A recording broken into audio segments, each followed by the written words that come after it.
Hier, Azulek a sorti une vidéo. Ça faisait plus de 6 mois qu'il avait rien sorti sur YouTube. Dans cette vidéo, il parle de son absence, de sa dépression, de ses voyages, de ses peines. Il y a quelques jours, il a rejoint le Canada, donc je suis très content pour lui. Il me semble qu'il est à Toronto. Je suis très content pour lui parce que le Canada, je pense que c'est son pays préféré. J'espère que ça va lui faire du bien de retrouver le Canada puisque c'est un pays qu'il adore. Je pense qu'il va nous sortir de belles vidéos au Canada. J'ai reçu pas mal de messages sur Instagram de personnes qui me demandaient mon avis tout simplement, donc je vais le donner en vidéo sur certains points que je voulais tout simplement aborder dans sa vidéo. Pour ceux qui n'ont pas vu la vidéo, allez la voir, je trouve qu'elle est très intéressante, elle est très bien travaillée, elle est bien construite. Dedans, il se livre, voilà, il se livre tel qu'il est. Et ça, je trouve ça très courageux de sa part. C'est pas facile de se livrer devant une caméra, de parler de ses sentiments. Je peux demander à n'importe quel créateur sur YouTube de faire cela, je pense qu'il aurait du mal, donc c'est très courageux de sa part, je trouve. Il y a certains points dans sa vidéo, je suis pas forcément d'accord avec lui, je vais en parler. Dans cette vidéo, il parle de sa réussite dans la vie, et il explique tout simplement qu'il a échoué. Je veux même pas d'argent, j'ai même plus envie de faire ce que je voulais faire de base. Non, le marketing, je l'ai détruit, et je le détruis à chaque fois, et je m'y prends à chaque fois au dernier moment.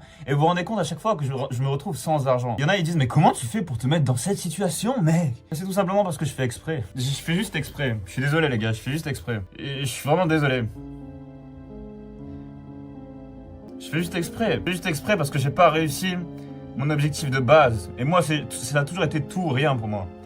Et comme c'est pas tout, bah ce sera rien. Que tous les projets qu'il a fait dans sa vie ont malheureusement échoué. Et que ça a contribué un petit peu à son mal-être. Moi, je vais te dire un truc. Voilà, je pense que tu le sais déjà. Ton parcours de vie que t'as eu, il est exceptionnel. Il y a des gens qui rêveraient d'avoir ton parcours de vie, même si aujourd'hui t'es pas millionnaire. La réussite d'une vie, comme je dis toujours, c'est très subjectif. Certains te diront qu'il faut des millions d'euros, avoir une grande maison et des enfants et une femme. Pour eux, c'est ça la réussite. Mais pour moi, la réussite, c'est pas forcément ça. Pour moi, la réussite, de mon point de vue, c'est profiter de la vie telle qu'on est à la base. C'est-à-dire profiter des gens qu'on aime, vivre des expériences, peu importe lesquelles, mais vivre des expériences. Voyager, ça fait partie d'une très belle expérience. Toi, t'as eu les couilles à 17 ans, de partir de chez toi, de partir au Canada tout seul, avec ton argent, t'as continué les vidéos, t'as fait le tour du monde. Il y a des gens, en une vie, ils voyagent peut-être dans 2 pays, 3 pays, mais toi tu as fait vraiment, t'as fait un tour du monde, frérot. C'est une réussite exceptionnelle, quoi qu'on en dise. T'es allé au Canada, aux États-Unis, en Amérique du Sud, t'es allé au Japon, t'as été en Thaïlande, bon, même si ça s'est pas bien passé, t'es parti en Bulgarie, il me semble que t'as été en Pologne. Donc ça, tu vois, c'est des choses, pour moi, tu racontes ça à n'importe qui, il te dira,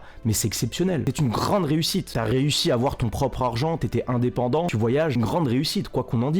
Tu vois ce que je veux dire? Sûrement que tu te dis que tu n'as pas réussi parce que tu n'as pas des millions d'euros sur ton compte bancaire. Sûrement que tu as des projets qui n'ont pas marché autant que tu voulais. Je peux t'assurer qu'il n'y en a pas beaucoup qui ont fait ce que tu as fait. Et ensuite, concernant la réussite, tu sais, il y a vraiment beaucoup de personnes qui ont énormément de talent. Que ce soit dans la musique, dans l'art, peu importe le domaine, tu vois. Il y a des gens qui ont un talent incroyable, des gens qui ont beaucoup travaillé sur des projets qui, a priori, avaient tout pour réussir, qui financièrement n'ont pas réussi. Il y a un truc qu'il faut pas négliger, c'est qu'il y a le facteur chance. Parmi tous ces gens qui ont réussi, et je parle financièrement, je sais pas, un rappeur, un youtubeur, cette chance-là, ils l'ont provoqué. Il y a aussi le facteur chance. Donc bien sûr, la chance, faut la provoquer. Mais le facteur chance, il est là. Il y en a plein, malheureusement, c'est comme ça. C'est la vie. Quand tu lances un projet, il faut le lancer. Et juste le lancer. Et le lancer, c'est ça la réussite. Parce qu'après, le facteur chance, voilà, le facteur chance, c'est le facteur chance. Ça peut jouer sur un petit détail. Sur un petit détail, si ça se trouve, t'aurais gagné 1 million d'euros. La réussite, c'est faire le projet. Aller jusqu'au bout du projet. C'est ça la réussite. Si t'as un projet, et que tu le fais pas parce que tu te dis que ça va pas marcher. Là, on est dans l'échec. Tout le monde le sait et je te le dis, j'aurais pu tout niquer sur YouTube. Mais comme tu l'as dit dans ta vidéo, tu ne veux pas suivre les règles de la matrice. La matrice, elle est là. Il y a des codes à respecter. T'as des artistes qui vont se mettre à jour. S'il y a un nouveau style de musique qui arrive,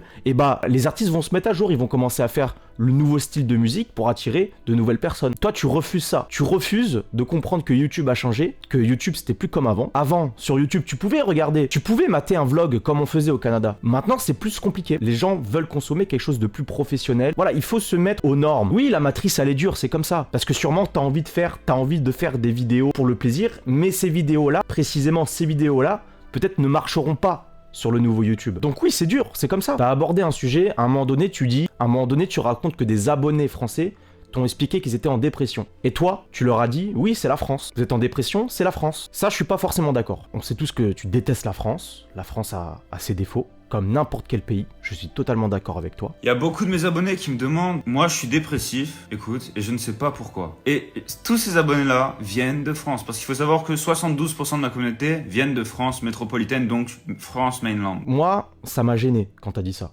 Quand t'as dit, oui, c'est la France. En fait, ce raccourci-là, t'es en dépression, ah oui, c'est la France. Ça m'a fait mal parce que je pense une personne qui déprime ou qui est en dépression, c'est quelqu'un peut-être qui a perdu un proche, peut-être quelqu'un qui a vécu des choses traumatisantes, qui a vécu des choses dures, qui a vécu une grosse rupture amoureuse ou qui a perdu ses amis, tu vois.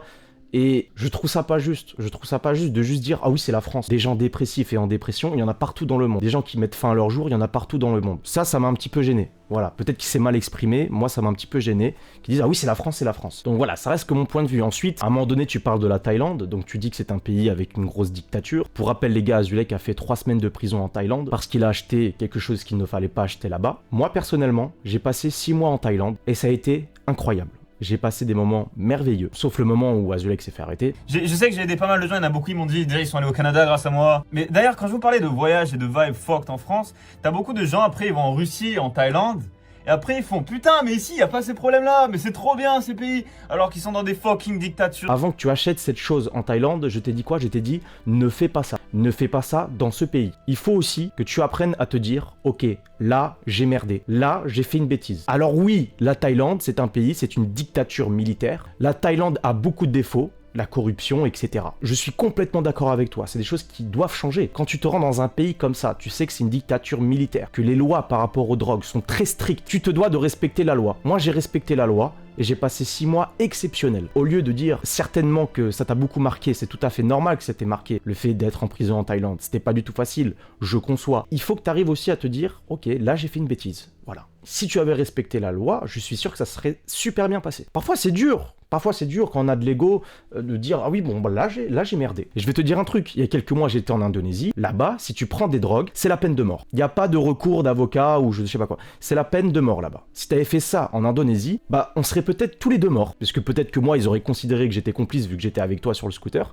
on serait peut-être tous les deux morts. Alors que frérot, je suis allé en Indonésie, c'est exceptionnel ce pays. C'est exceptionnel, mais il faut respecter la loi, voilà. Bien sûr que c'est discutable. On peut se dire, mais attends, mais la peine de mort pour ça, je comprends que tu n'iras plus en Thaïlande, je comprends complètement. Ils ont un roi qui s'en bat les couilles du pays, il y a la corruption, les flics qui font leurs lois, ils font ce qu'ils veulent de toi, ils veulent te prendre ton argent, ça tout le monde le sait, c'est des choses qui se passent à Phuket, parce que sinon le pays est extraordinaire. Ensuite, tu vas parler des gens que tu as perdus. J'imagine que parmi ces gens-là, il y a ton ex-copine du Japon, que tu considérais comme ta future femme, dont tu étais très amoureux. C'est que j'ai perdu les gens que j'aime.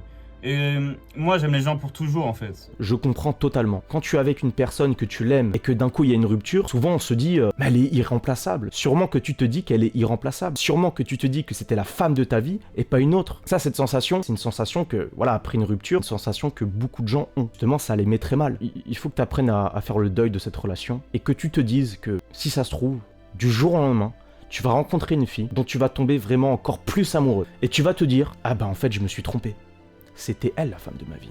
J'étais dans le déni. En fait, mon ex, je l'aimais, mais pas de cette manière-là. T'as pas encore fait le deuil. C'est quelque chose de vraiment pas facile. La plupart des gens ne vont pas connaître le vrai amour. Et sûrement qu'Azulek a connu le vrai amour. Et c'est pour ça que ça lui fait autant de mal de savoir que son ex est peut-être avec un autre et qu'elle fait sa vie. Pour terminer sur cette vidéo, je voudrais dire que je suis content qu'Azulek fasse du sport parce que c'est quelque chose d'important. Faire du sport, ça peut vraiment te faire du bien. En ce qui concerne sa formation, j'ai vu certaines personnes le mépriser par rapport à ça parce que c'est vrai qu'on a une mauvaise image des formations. La formation qu'il a fait n'est pas une formation qui vous donne les clés pour devenir riche. C'est une formation qui peut te donner plein d'astuces pour le Canada. J'espère que le Canada va lui faire du bien. J'espère qu'il va bien profiter. Et les gars, allez lui donner de la force.